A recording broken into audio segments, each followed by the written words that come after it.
सप्ताह में 7 दिन होते हैं, तो संडे के बाद मंडे, मंडे के बाद ट्यूसडे, ट्यूसडे के बाद वेडनेसडे, वेडनेसडे के बाद थर्सडे क्यों आता है भाई? और ये तो पूरी दुनिया मानती है ना। अब आप बताइए, अगर कोई लॉजिक इस बात का हो, संडे पहले आना समझ में आता है, सबसे प्रमुख ग्रह।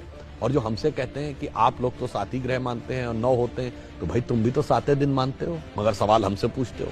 चलिए, अगर सूर्य सबसे बड़ा ग्रह है और साइज के हिसाब से होना चाहिए था, तो उसके बाद दूसरे नंबर का ग्रह बृहस्पति है साइज में, फिर तीसरे नंबर का शनि है, तो संडे के बाद थर्सडे आना चाहिए था, उसके बाद सैटरडे आना चाहिए। यदि सूर्य से डिस्टेंस पे देखें तो नियरेस्ट वेडनेसडे है, तो संडे के बाद बुध है, तो संडे के बाद वेडनेसडे आना चाहिए था। परंतु ऐसा क्यों होता है? उसका कारण विशुद्ध भारतीय ज्ञान, जो भारत की वैदिक ज्योतिष है, जिसमें एक चीज होती है होरा। जिन्होंने थोड़ी बहुत एस्ट्रोलॉजी पता होगी उन्हें पता होगा, होरा शब्द जो है इसी से ही ग्रीक में हॉरोस्कोप शब्द जो अंग्रेजी में आया है वो होरा से ही आया है। अब होरा ये होती है कि यदि सूर्य की पहली होरा है तो 24 घंटे के बाद जब 25वां घंटा लगेगा, यानी नेक्स्ट ये जो फर्स्ट होरा होगी वो होगी चंद्रमा की। फिर चंद्रमा के बाद जो नेक्स्ट 25वें घंटे में पहली होरा आएगी वो आएगी मंगल की, मंगल के बाद बुध की। एग्जैक्टली जो वैदिक एस्ट्रोलॉजी के होरा के कैलकुलेशन का जो सीक्वेंस है कि सूर्य, चंद्र, मंगल, बुध, बृहस्पति, शुक्र और शनि, उसी सीक्वेंस में ये हफ्ते के 7 दिन हैं। और ये हम सब ने सुना भी है, ध्यान किसी ने नहीं दिया जब हम पूजा करते हैं अपने घर में। और तो वो नवग्रह शांति का मंत्र सब लोग